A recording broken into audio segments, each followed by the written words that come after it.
Bonjour, je m'appelle Raymond Demey et je suis diseur de bonne aventure. Je suis également analyste existentiel et life coach. C'est la 27e fois que je m'adresse à vous pour vous parler de mon art, la mancie. Et c'est la 3e fois que je vous parlerai de la mantique psychanalytique. J'ai préparé un petit bout de texte que je vous lirai et que je commenterai le cas échéant. Allons-y. J'ai donc fait dans la vidéo précédente un rapide résumé de l'origine et de la fin de la mantique psychanalytique et vous ai cité les noms de la plupart des praticiens, des manciens, dont j'ai tenu compte dans l'élaboration de cette roue de sagesse analytique. Représenté graphiquement, il s'agirait d'un cercle avec un triangle dessiné à l'intérieur. Au centre du cercle et du triangle, on installerait quelqu'un. Un angle représenterait l'aspect intrapersonnel de la personne, sa relation à elle-même. Un autre angle en représenterait l'aspect interpersonnel, sa relation à l'autre, aux autres. Et le troisième angle en représenterait l'aspect transpersonnel, sa relation à tout ce dont elle fait partie, au monde comme aux cultures qui s'y côtoient. Et chacune des histoires qui se racontent à l'intérieur de l'édifice psychanalytique dont je viens d'esquisser les contours viendrait compléter l'autre, à former une bonne aventure cohérente ensemble, tenant compte de tous les aspects de l'existence, comme le faisaient avant elle les roues de sagesse du tantrisme, une représentation graphique du corps, et celle du tarot, une série limitée de cartes offrant un itinéraire. La plupart des praticiens que j'ai cités ont abordé les 3 aspects du triangle de la mantique psychanalytique. Certains ont mis l'accent sur l'un des 3 angles, et ce sont ces accents qui m'intéressent ici. Chez Freud, qui met l'accent sur l'aspect intrapersonnel, tout commence à la petite enfance. Les nourrissons et le fœtus n'y sont pas présents. La petite enfance, c'est là où le conditionnement culturel installe sa dominance sur la nature de l'être. Et c'est ce qui intéresse Freud. Où débute la lutte entre nature et culture qui créera en quelque sorte les structures psychiques ça, moi et surmoi. Ce qui a surtout intéressé Freud, c'est le sort de la pulsion de vie de la libido, s'il ne pouvait être satisfait à ses besoins ou à ses exigences, au désir. Il se trouvait refoulé sans avoir eu accès à la conscience, ou réprimé et renvoyé à l'inconscient, où il ne restait pas assis immobile, mais se joignait à d'autres quantums d'énergie qui traînaient là, inusités, et guettant une issue satisfaisante. Ces énergies se condensaient donc et se déplaçaient d'un objet de désir à un autre, ce qui faisait du petit enfant un pervers polymorphe, tirant plaisir de toute stimulation à sa portée afin d'éviter toute frustration.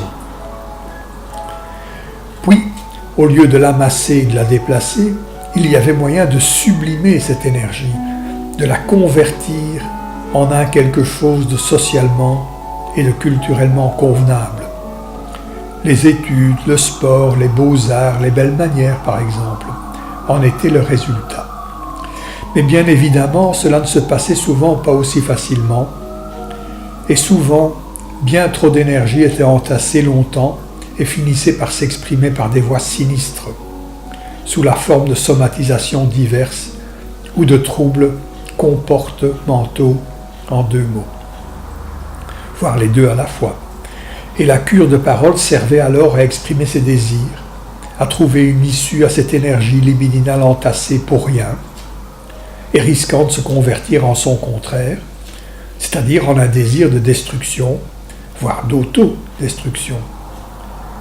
Voilà en très bref, en bien trop bref, pour Freud, un homme pour lequel la situation de conflit intrapersonnel est normale. Une autre psychanalyste, Mélanie Klein, nous dira que l'aventure libidinale commence bien avant l'enfance. qu'elle est déjà présente chez le nourrisson. Elle nous dit que le nourrisson a une vie psychique intense, qu'il connaît des angoisses, qu'il est jaloux, voire envieux. Elle nous dit que le nourrisson a beaucoup de mal à comprendre, que la mère qui le soigne, le nourrit, le câline, la bonne fée, est la même personne que celle qui ne répond pas toujours à ses attentes. Elle le laisse parfois gémir sans intervenir, ne comprend pas toujours pourquoi il pleure, de quoi il souffre, ce dont il a besoin. Et elle se comporte alors en méchante sorcière. Ce qui fait que le bébé aura tôt fait de cliver sa mère en une bonne et une méchante mère. Il se mettra dès lors à penser en noir et blanc, en termes d'amis et d'ennemis, et il en restera des traces chez l'enfant, puis chez l'adolescent et l'adulte, qu'il deviendra et qui ne cessera de cliver, de guerroyer, comme le nourrisson frustré qu'il a été en fait. Le clivage ne devrait normalement être qu'une phase du développement du bébé, qui par la suite devrait normalement apprendre à nuancer, à renoncer à certaines choses et à faire des deuils, et à accepter certaines choses qui lui plaisent moins, parce que c'est ainsi. Et surtout, à se construire un objet stable, au départ avec maman, par la suite avec le monde entier, ce qui n'est pas une petite affaire. Un autre psychanalyste et à la fois pédiatre, Winnicott, nous dira que cela sera possible pour bébé en présence d'une mère suffisamment bonne, qui lui apprend la frustration à la petite cuillère et non pas à la louche. L'amour et la gratitude que l'enfant éprouve pour sa maman auront alors le dessus, et bébé pourra alors se construire un monde transitionnel, ni noir, ni blanc, ni gris, mais tout en couleur. Un monde imaginaire nuancé qui s'ajustera peu à peu au monde réel, sans trop de fracas ni de désespoir. Sinon, une partie de lui risque de se retrouver coincée dans un monde imaginaire, pensé ici, à Peter Pan. Et bien sûr, il y eut Françoise Dolto, psychanalyste et pédiatre, qui, elle, parvenait à se faire comprendre des nouveaux-nés et qui a plaidé de superbe manière la cause des enfants.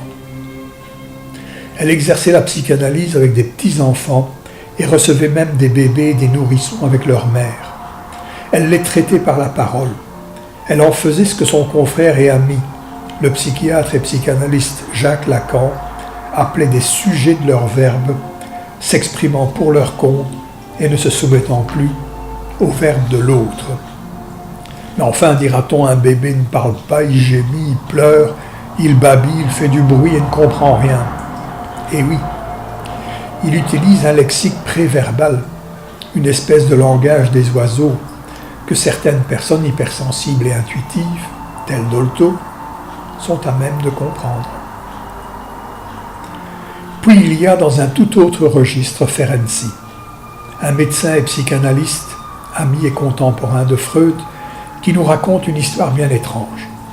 Il nous dit qu'en faisant l'amour, les deux partenaires, pour peu qu'ils soient pleinement à leur affaire, pénètrent ce lieu dont ils sont tous deux issus, la matrice, puis s'identifient peu ou prou à la manière dont ils ont eux-mêmes été créés et au long voyage qu'ils ont fait dans l'océan de la vie, en tant qu'unicellulaires, puis en tant que poissons muni de branchies, etc. Bref, ils parcourent ensemble toute l'évolution biologique de l'espèce humaine en quelques minutes, en quelque sorte, et en plaisir. Et il n'est pas fou de penser de la sorte. Il suffit de considérer que nous passons un tiers de notre vie à dormir. Et bien sûr, nous y faisons le travail du rêve, comme dirait Freud. Et bien sûr, nous nous reposons des fatigues de la journée.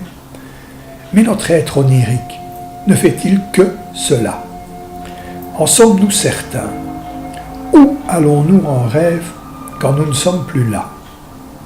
Peut-être régressons-nous vers le réel, en quelque sorte, vers la grande vie, la vaste aventure, de toujours et pour toujours, sur la trame de laquelle s'inscrit la toute petite nôtre, chacun la sienne. Et peut-être ne suffit-il pas de considérer les événements de notre enfance, voire de notre toute petite enfance, pour comprendre comment nous menons notre vie d'adulte, mais faut-il s'aventurer plus loin encore? Et peut-être notre organisme le fait-il chaque nuit, sans nous en demander l'autorisation, lorsqu'il nous envoie dormir. Freud s'en sort en disant que le rêve est la voie royale vers l'inconscient. C'est fort bien formulé, tout en ne répondant pas à la question. Tout cela pour vous présenter très brièvement la dimension intrapersonnelle de l'être et pour insister sur le fait que la psychanalyse est une mantique, un système de signes permettant de lire la plus ou moins mauvaise aventure de l'autre, fût-il un nourrisson, puis de lui conter une meilleure, voire la bonne aventure. Voilà pour cette fois-ci, à la prochaine.